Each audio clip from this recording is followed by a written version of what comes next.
Good evening students. इतः पूर्वं संस्कृत साहित्यान्तर्गते रूपकाणां सन्दर्भे कालिदासस्य भासस्य भवभूतेः कानि रूपकाणि इति संक्षेपेण अहं विशदीकृतवान् आसम्।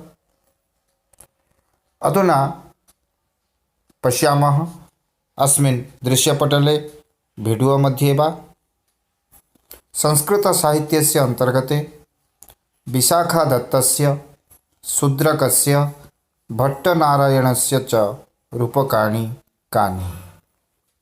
अर्थात विशाख शूद्रकस्य रूपकाणि कानि, भट्टनारायणस्य च रूपकाणि कानि। अस्तु, विशाखदत्तस्य शूद्रकस्य भट्टनारायणस्य च कानि रूपकाणि इति अस्मिन् दृश्यपटले संक्षेपेण आलोचयिष्यामः। यदि भवतां रुचिः अत्र वर्तते, आग्रहः अत्र भवति, तर्हि अवश्यं लाइक शेयर सब्सक्राइब कुर्वन्तु एवं च कमेंट्स अपि प्रयच्छन्तु। एतत् दृश्यपटलं तेषां कृते अति आवश्यकम् अस्ति ये अध्यापकपात्रता परीक्षायाः कृते प्रस्तुति कुर्वन्ति एवं च तेषां छात्रछात्राणां कृते अत्यावश्यकी अस्ति ये CHT, JT, OAVS, OSST, CTET, TGT, PGT इत्येतेषां परीक्षाणां प्रस्तुति कुर्वन्तः सन्ति। विशेषतः संस्कृतसाहित्यस्य अन्तर्गते रूपकाणां परिचयः एवं च तत्रापि विशाखदत्तस्य शूद्रकस्य भट्टनारायणस्य च रूपकाणि कानि इति मम आशयः। पिलामाने यह पूर्वरु मु अनेक वीडियो प्रस्तुत कर सारी, जो कि संस्कृत साहित्य अंतर्गत रूपक गुड़िक विषय रे मु किछि कहिछि एवं भाषांकर रूपक, कालिदासंकर रूपक, भवभूतिंकर रूपक आलोचना क्रम आज विशाखदत्तंकर रूपक, शूद्रकंकर रूपक एवं भट्टनारायणंकर रूपक एही वीडियो माध्यम रे प्रस्तुत करने को जाउछि। एही वीडियोटी सही छात्र छात्र मानक पई उद्दिष्ट जो माने CHT, JT, OAVS, CTET, TGT, PGT इत्यादि परीक्षा पाई प्रस्तुत हेउचंती, अर्थात अध्यापक पात्रता परीक्षा पाई संस्कृत विषयर अध्यापक पात्रता परीक्षा पाई जो माने प्रस्तुति करुचंती सेमानक पाई अति आवश्यक एवं उपादेय अटे। यदि वीडियोटी भल लागिबो ताहले लाइक शेयर सब्सक्राइब करी कमेंट्स मध्य देबाकू मु आशा करुछि। प्रथमतः पश्यामः विशाखदत्तस्य रूपकाणि कानि। तदर्थम् अत्र बिंदु वर्तते विशाखदत्तस्य रूपकम्। विशाखदत्तंकर रूपक गुड़िक कौन, तेणुकरी एही ठारे मुख्य बिंदु हेउची आमर विशाखदत्तंकर रूपक, अर्थात विशाखदत्तंक द्वारा केउं रूपक गुड़िक रचना करा जायछि अथवा केतोटी रूपक रचना करा जायछि ताहा आमे देखिबा। विशाखदत्तंकर द्वारा केतोटी रूपक अथवा केउं रूपकटी रचना करा जायछि। संस्कृत साहित्ये मुद्राराक्षसमेकं राजनैतिक ऐतिहासिक कथावस्तुयुक्तं षडङ्कात्मकं नाटकम् अस्ति। चाणक्यः नंदवंशं विनश्य स्वीयकौटनैतिकशैल्या नन्दवंशस्य अमात्यराक्षसान् चन्द्रगुप्तस्य अमात्यरूपेण परिवर्तनं कृतवान् इति अत्र वर्णितो विषयो वर्तते। सन्दर्भेऽस्मिन् राक्षसचाणक्ययोः विद्रोहः, सन्धिः, विग्रहादीनां च कुटिलशैल्याः वर्णनं प्राप्यते। छात्राः, संस्कृतसाहित्यस्य मुद्राराक्षसमिति नामधेयं नाटकं विशाखदत्तस्य कृति वर्तते, अथवा विशाखदत्तेन मुद्राराक्षसं रचितम्। अत्र षडङ्काः सन्ति। अस्मिन् नाटके षडङ्काः सुशोभन्ते। विशेषतः राजनैतिक ऐतिहासिककथावस्तुयुक्तं नाटकमिदम्। अत्र विषयवस्तु अस्ति चाणक्यः नन्दवंशं विनश्य स्वीयकौटनैतिकशैल्या कथं नन्दवंशस्य अमात्यराक्षसान् चन्द्रगुप्तस्य अमात्यरूपेण परिवर्तनं कृतवान् इति अत्र विषयः। अस्मिन् सन्दर्भे राक्षसचाणक्ययोः विद्रोहः, सन्धिः, विग्रहादीनां च कुटिलशैल्याः वर्णनं विशेषतः प्राप्यते। पिलामाने संस्कृतसाहित्ୟରେ मुद्राराक्षस नामक राजनैतिक ऐतिहासिक कथावस्तुयुक्त ଏହି ନାଟକଟି ବିଶାଖଦତ୍ତଙ୍କ ଦ୍ୱାରା ରଚିତ। ଏହି ନାଟକରେ ଅଙ୍କ ସଂଖ୍ୟା ହେଉଛି 6। ନାଟକର କଥାବସ୍ତୁ ହେଉଛି ଚାଣକ୍ୟ ନନ୍ଦବଂଶକୁ ନାଶ କରି ନିଜର କୂଟନୈତିକ ଶୈଳୀ ଦ୍ୱାରା ନନ୍ଦବଂଶର ଅମାତ୍ୟ ରାକ୍ଷସମାନଙ୍କୁ ଚନ୍ଦ୍ରଗୁପ୍ତର ଅମାତ୍ୟ ରାକ୍ଷସ ରୂପରେ ପରିବର୍ତ୍ତନ କରିବା ହେଉଛି ଏହି ନାଟକର କଥାବସ୍ତୁ। ଏହି ନାଟକରେ ରାକ୍ଷସ ଆଉ ଚାଣକ୍ୟ ଉଭୟଙ୍କର ବିଦ୍ରୋହ, ସନ୍ଧି, ବିଗ୍ରହ ଏହିସବୁ କଥାବସ୍ତୁକୁ ନେଇ ଏହି ନାଟକଟି ରଚିତ। ବିଶେଷତଃ ଏହି ନାଟକଟି ଐତିହାସିକ ନାଟକ ଏବଂ ରାଜନୈତିକ କୁଟିଳ ଶୈଳୀ ଏହି ନାଟକଟିରେ ବର୍ଣ୍ଣିତ ଅଟେ। ବାରମ୍ବାର ମୁଁ କହୁଛି, ଏହି ନାଟକଟି ବିଶାଖଦତ୍ତଙ୍କ ଦ୍ୱାରା ରଚିତ, ଅର୍ଥାତ୍ ବିଶାଖଦତ୍ତଙ୍କର ରୂପକଟି ହେଉଛି ଏହି ରୂପକଟି, ଯାହାର ନାଁ ହେଉଛି ମୁଦ୍ରାରାକ୍ଷସ ଏବଂ ମୁଦ୍ରାରାକ୍ଷସରେ ଅଙ୍କ ସଂଖ୍ୟା ହେଉଛି 6। असत्यामपि शृङ्गारकथायाम् असत्यपि प्रणयव्यापारकाले नाटकमिदम् अलौकिकेन सारस्वतेन आमूलचूलं चाप्यायितं वर्तते। स्त्रीपात्रस्य अभावे विदूषकस्य च अभावे सत्यपि यदि इदं नाटकमेतावत् रसं जातं तदस्य रचयितुः काव्यकलाप्रवीणतयाः परमं प्रमाणम्।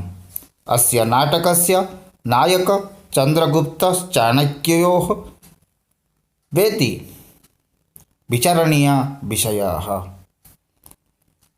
अर्थात् शृंगार कथा नास्ति अत्र, तथापि प्रणय व्यापार काले नाटकमिदम् अलौकिकम् अस्ति। अस्य अलौकिकत्वं सहृदयानां हृदयम् आह्लादयति। यद्यपि अत्र अस्मिन् नाटके स्त्रीपात्राणि नासन्, विदूषकः नासीत्, तथापि नाटकम् एतावत् रम्यम् अस्ति, एतावत् रसयुक्तम् अस्ति तथा वक्तुं न शक्यते। तथापि अस्य कारणं रचयितुः काव्यकला प्रवीणता इति परमप्रमाणत्वेन ज्ञायते। अस्य नाटकस्य नायकः कः इति चिन्तयामः तर्हि उभयः नायकः इति विचारणीयः विषयः, यथा चन्द्रगुप्तः अथवा चाणक्यः। किमर्थम् उभयोः वर्णनम् अत्र प्राप्यते? अतः अस्य नाटकस्य नायकः चन्द्रगुप्तः अथवा चाणक्यः इति विचारणीय विषयः भवति। पिलामाने यद्यपि एही नाटकटीरे शृंगार कथा नाई, तथापि प्रणय व्यापार काल रे एही नाटकटी अति अलौकिक अटे, जहाँकि एते सरसत्व एही नाटक रे भरी रही, जहाँकि श्रौदय मानकर हृदय को आह्लादित करी। यद्यपि एही नाटकटी रे स्त्री पात्र नाहंती, विदूषक नाहंती, तथापि नाटकटी रे एइभଳି रस सन्निवेशन करा जाइछि, जहाँकि श्रौदयर हृदय को जीति पारे। यह एही कविंकर काव्य प्रवीणतार परम प्रमाण। एही नाटक रे चंद्रगुप्त ना चाणक्य किए हेउछि नायक, ताहा विचारणीय विषय। वस्तुतत्वे चिन्त्यमाने चाणक्य एव नायकः सिद्ध्यति। मुद्रया निगृहीतो राक्षसो यत्र तत् मुद्रा राक्षसमिति व्युत्पत्तौ मुद्रा प्रवर्तकस्य नायकत्वं सिद्धिप्रायम्। नाटकेऽस्मिन् वीररसः अङ्गित्वेन प्रथितः। अत्र शैलीप्रवाह प्रासादिकतादि औजपूर्णं विद्यते, लालित्यञ्चापि परिदृश्यते। वस्तुतः चिन्तयामश्चेत् अस्मिन् नाटके नायकः चाणक्यः। किमर्थं? मुद्रया निगृहीतो राक्षसः यत्र तत् मुद्राराक्षसमिति मुद्राराक्षसस्य व्युत्पत्ति। ततः स्वीक्रियते चेत् मुद्रा प्रवर्तकस्य नायकत्वं सिद्धिप्रायम्। अर्थात मुद्रा प्रवर्तकः यः सः नायकः, अर्थात चाणक्यः नायकः। नाटकेऽस्मिन् वीररसः अंगिरसः अर्थात प्रमुखरसः, तथापि शैली प्रवाह प्रासादिकता एवं औजपूर्ण गुणाः अत्र विद्यन्ते। तथापि नाटकेस्मिन् लालित्यम् अपि परिदृश्यते। पिलामाने यदि आमे वस्तुतः चिंता करिबा ताहले चाणक्य हेउचंती एही नाटकर नायक। काहीकि ना मुद्रा द्वारा निगृहीत राक्षस जेउठारे ताहा मुद्रा राक्षस बोली मुद्रा राक्षसर व्युत्पत्ति होता है। मुद्रा राक्षसर व्युत्पत्ति आम पाइबा। से मुद्रा प्रवर्तक किए से ना मुद्रा प्रवर्तक हेउचंती चाणक्य। तेणु चाणक्य ही एही नाटकर नायक। नाटकटी रे अंगिरस अथवा मुख्य रस हेउची वीररस। एही नाटकटीर शैली आउ प्रवाह प्रासाद गुणयुक्त एवं औज गुणयुक्त मध्य। तथापि प्रासाद औज गुणर व्यवहार होई मध्य एही नाटकटी रे लालित्य देखा जाइथा एवं जनसमुदायर सामाजिक मानकर हृदय को एही नाटकटी आह्लादित करिछि बोली जणा जाए। अर्थात चाणक्य ही हेउचंती एही नाटकटीर नायक। यह समस्ते संस्कृत विद्वान माने जो माने समालोचक माने ताहा ही स्वीकार करती। एवं एही नाटकटी रे अंगिरस अथवा प्रमुख रस हेउची वीररस। अधुना पश्यामः शूद्रकस्य रूपकम्। अर्थात शूद्रकेन रचितानि रूपकाणि कानि। भवन्तः जानन्ति कविषु अथवा नाट्यकारेषु शूद्रकः अपि एकः नाट्यकारः। पिलामाने एबे आमे देखिबा शूद्रकଙ୍କ द्वारा रचित रूपक कौन अथवा शूद्रकଙ୍କର रूपक कौन। शूद्रकଙ୍କର रूपक कौन माने केउ रूपकर रचयिता हेउचंती शूद्रक। अर्थात शूद्रक कौन लिखिचंती ताहा आमे देखिबा। संस्कृत साहित्ये शूद्रकस्य महती प्रसिद्धि ईसापूर्व प्रथम शताब्दी अथवा ईसवीय षष्ठ शताब्दी शूद्रकस्य समयः मृच्छकटिकम् एतस्य अनन्यकृतिः विद्यते। प्रकरणात्मकरूपकेऽस्मिन् 10 अङ्काः सन्ति। उज्जयिन्याः प्रसिद्धवेश्या वसन्तसेना सार्थवाह चारुदत्तयोः प्रणयकथायाः वर्णनं तथा च राजपालकं प्रति प्रतिकूल आर्यकस्य राजनैतिकगतिविधीनां वर्णनं भागद्वये प्राप्यते। अर्थात सूत्रकस्य महती प्रसिद्धिः संस्कृतसाहित्यवाङ्मये अस्ति एव। अस्य सूत्रकस्य समयः प्रथमशताब्दी अथवा ईसवीय षष्ठशताब्दी, ईसापूर्व प्रथमशताब्दी अथवा ईसवीय षष्ठशताब्दी इति संशयस्य विषयः। परन्तु मृच्छकटिकम् एतस्य अनन्यकृतिरस्ति। मृच्छकटिकं रूपकेषु प्रकरणात्मकरूपकमस्ति। अत्र 10 अङ्काः सन्ति। उज्जयिन्याः प्रसिद्धा वेश्या वसन्तसेना सार्थवाह चारुदत्तयोः प्रणयकथायाः वर्णनम् अत्र प्राप्यते। राजपालकं प्रति प्रतिकूल आर्यकस्य राजनैतिकगतिविधीनां वर्णनम् अत्र भागद्वये प्राप्यते। पिलामाने संस्कृत साहित्य शूद्रकंकर प्रसिद्धि अवर्णनीय। शूद्रकंकर समय हेउची ईसा पूर्व प्रथम शताब्दी अथवा ईसवीय षष्ठ शताब्दी। यह संशयग्रस्त। मृच्छकटिकम हेउची शूद्रकंकर अनन्यकृति। यही मृच्छकटिकम रूपक गुड़िक मध्य प्रकरणात्मक रूपक जो कि 10टी अंक अच्छी एवं यार कथावस्तु हेउची उज्जयिनीर प्रसिद्ध वेश्या वसंतसेना सार्थवाह चारुदत्त प्रणय कथार वर्णन यही नाटकटी मिलता। केवल ताहा नुहे, राजापालक प्रति प्रतिकूल आर्यकर राजनैतिक गतिविधि गुड़िक मध्य एठारे वर्णित अटे।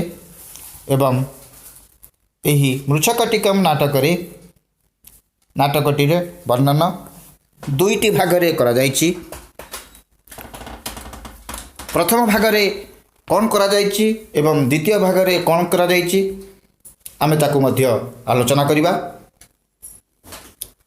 प्रथम अंशे भासकृतस्य दरिद्र चारुदत्त नामकस्य रूपकस्य शब्दशो अर्थश्चानुकरणं करोति।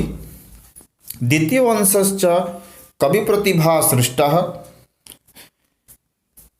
2 अंशयोः योजने कविचातुर्यं स्फुटं प्रमुखरसत्वेन शृङ्गारः एवं च प्रसादगुणस्य व्यवहारः परिदृश्यते।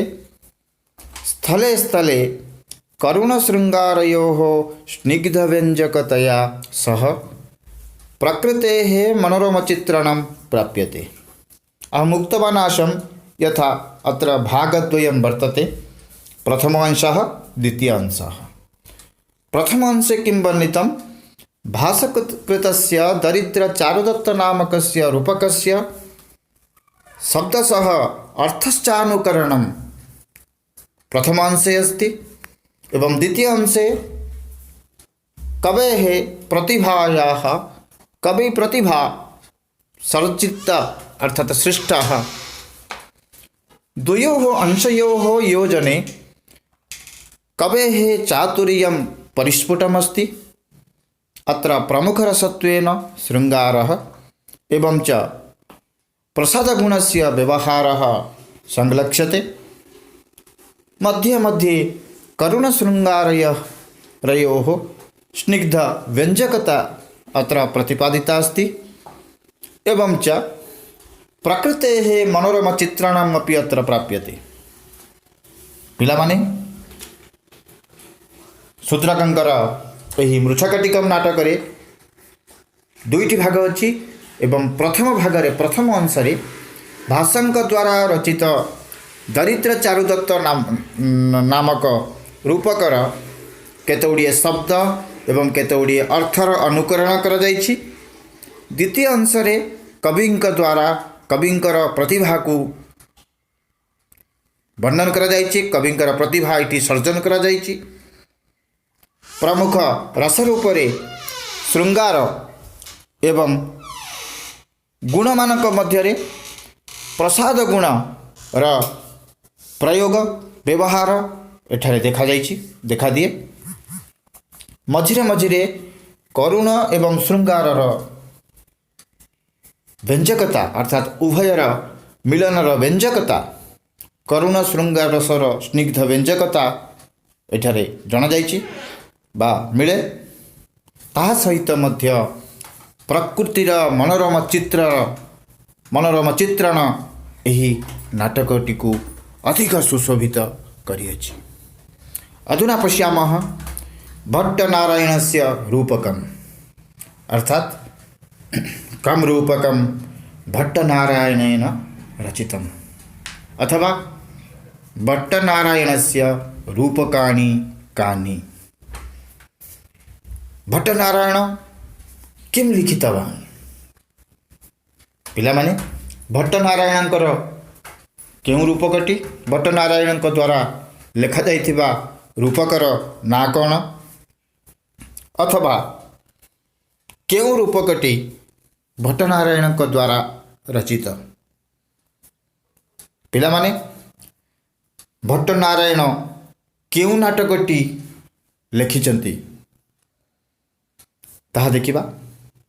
भट्टनारायणस्य रूपकम् एकमात्रेण स्वीयेन बेणिसंहार नाम्ना नाटकेन भट्टनारायणः संस्कृतसाहित्ये प्रख्यातः। बेणिसंहारं भट्टनारायणेन विरचितं। महाभारतस्य सभापर्वम् आधृत्य नाटकमिदं रचितमिति ज्ञायते।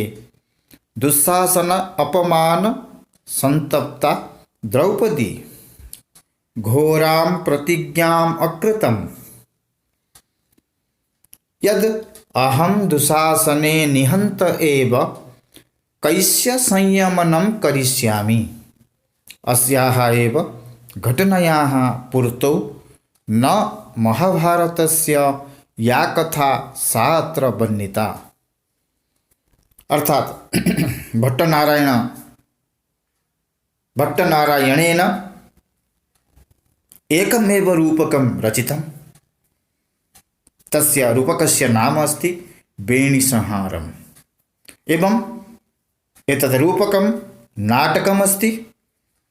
भट्टनारायणः संस्कृतसाहित्ये प्रसिद्धः। बेणिसंहारस्य कर्ता भवति रचयिता भवति भट्टनारायणः। बेणिसंहार नाटकं तेन लिखितम्। अत्र दुःशासन अपमान संतृप्ता द्रौपदी भीषणं प्रतिज्ञां कृतं। भीषणं प्रतिज्ञाम् अकृतं किम् अहं दुःशासने निहत एव कैस्य संयमनं करिष्यामि। एतस्याः एव घटनायाः पूर्तौ या घटना भवति तस्याः घटनायाः पूर्तौ महाभारतस्य या कथा अस्ति सा कथा अत्र वर्णिता नास्ति। पिलामाने भट्टनारायणଙ୍କ द्वारा गोटे रूपकर रचना करा जायछि।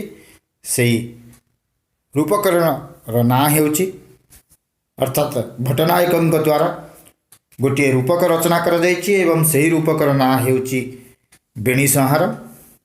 अर्थात बेणिसंहारर रचयिता हेउचंती भट्टनारायण। भट्टनारायण संस्कृत साहित्य रे जने प्रसिद्ध कवि। महाभारतर कथावस्तु को नहीं यही नाटकटी रचित। किपरि द्रौपदी दुखिता होई दुशासन रुधिर रे केशबंधन करिब एही नाटकटीर विषय वस्तु। नाटकेऽस्मिन् षडङ्काः विद्यन्ते। मुख्यरसत्वेन वीरो अत्र परिदृश्यते। नाटकस्यास्य प्रथमाङ्के भीमप्रतिज्ञा युद्धारम्भः, द्वितीयाङ्के दुर्योधनसानुमत्योः संभोगशृङ्गारः, तृतीयाङ्के द्रोणबद्धोपरान्त अश्वत्थामाकर्णयोः वाक्कलहः, चतुर्थाङ्के दुःशासनस्य कर्णपुत्रवृषसेनस्य च वधः, पञ्चमाङ्के गान्धारी धृतराष्ट्रयोः सन्धये दुर्योधनं प्रति अवबोधनं, षष्ठाङ्के चार्वाकेण मिथ्यासमाचारश्रवणं,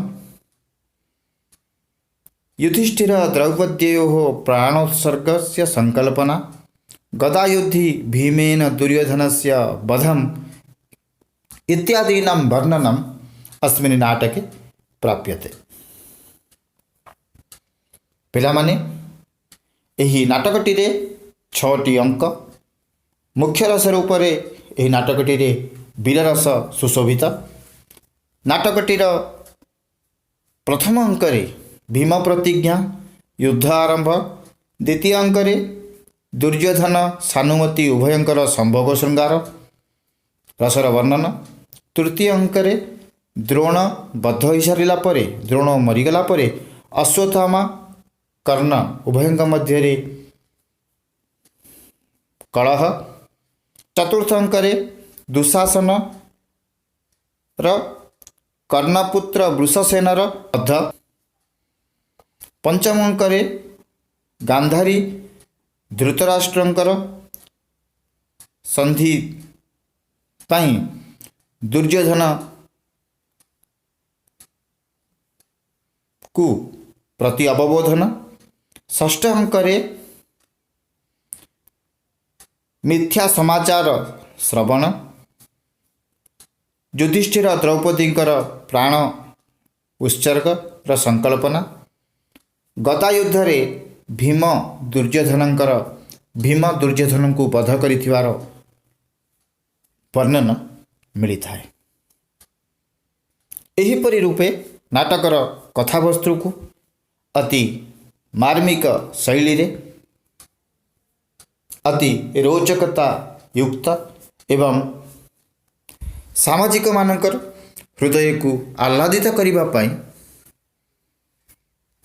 कवि भट्टनारायण बेणीसंहार रूपक टीकू रचना करिसेंती अथवा बेणीसंहार नाटक टीकू रचना करिसेंती।